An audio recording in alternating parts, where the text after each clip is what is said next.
औज़ुबिल्लाहिमिनश्शैतानिर्रजीम बिस्मिल्लाहिर्रहमानिर्रहीम। मैं तमाम आने वाले दोस्तों बजुर्गों का शुक्रिया अदा करदा जेड़े इत्थे साड़ी इस खुशी भी शामिल होए। दो घरां दो दोस्तां दो खानदानां इकट्ठे करना बहुत वड्डा अजर है। इस विच जितने दोस्तों जितने साथियों साथ दिता साडा, मैं उन्होंने तमाम दोस्तों साथियों का शुक्रिया अदा करदा। इस सारे मामले में सब तो ज़्यादा कोशिश राजीनामे में हाजी अहमद खान साहब की और हाजी नासिर साहब की सब तो ज़्यादा कोशिश रही है।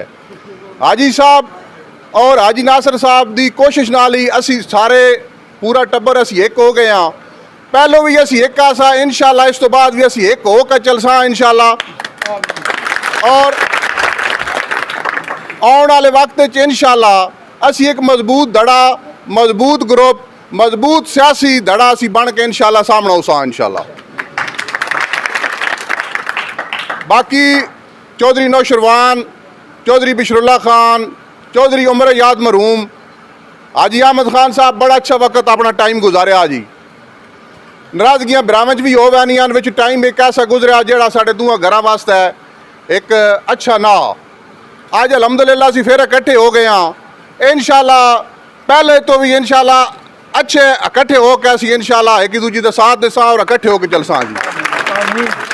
बाकी कलीमुल्ला छोटा भाई है मेरा, ते वसीम भी मेरा छोटा भाई है।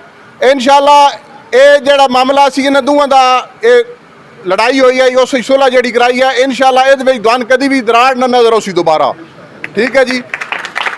ये भी मेरा छोटा भाई है, वह भी छोटा भाई है। इंशाअल्लाह मैं इन्हां दे दरम्यान च, बाकी भी बुजुर्ग सारे दरम्यान च। इंशाअल्लाह कोई ये भी दराड़ ये भी मामला लोगों के जहन में है जी, ये पता नहीं किहड़ी वजह तो हुई है जी, पता नहीं अगों के उसी 100 गल्लां आउणियां पईयां जी सामने।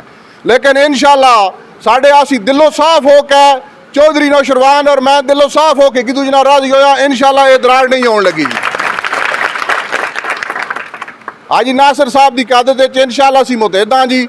हाजी साहब क्योंकि इस बहुत बड़ा किरदार अदा किया। हमेशा शुरू तो लैके हुण तक जिस वक्त ये लड़ाई हुई उन्होंने कोशिश आई बे सुलह हो जाए, शुरू तो लैके अल्लाह किया उस वेले अमर ना जिस वेले अमर होया अल्लाह की ज़ात किया, सारे मामलात तय हो गए तो बड़े खुश उसलूबी नाल हो गए। अज असी इकट्ठे होए हाँ, तुसी सारे दोस्त भी दुआ कराए साड़ा साथ दियाए। इंशाअल्लाह असी मुतहद होकर जलसा। मैं आखिर तमाम दोस्तों का शुक्रिया अदा करदा। बहुत शुक्रिया जनाब तमाम दोस्तों।